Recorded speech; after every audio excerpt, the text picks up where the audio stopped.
बातमी पुण्याची आहे। पुण्यातील वाघोली परिसरात एका महाविद्यालयीन तरुणीवर बलात्कार झाला। दुर्दैवाची गोष्ट म्हणजे मुलीच्या महाविद्यालयात शिकणाऱ्या 2 विद्यार्थ्यांनीच हा बलात्कार केला।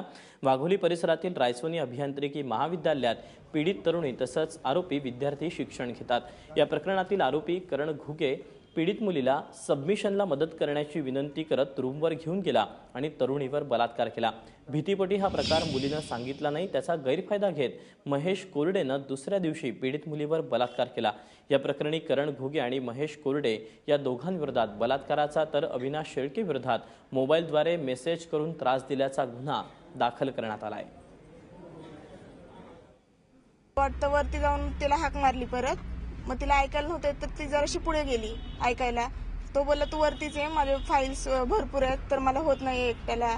तर ती गेली वरती, मग त्याने तिला आत ओढून घेतलं आणि तिच्यावर रेप केला। आणि त्यानंतर तिला कंटिन्यू फर्स्ट डे नंतर कंटिन्यू तिला अननोन नंबरवरून मेसेजेस आणि कॉल येऊन मुलं खूप हरेस करतात तिला।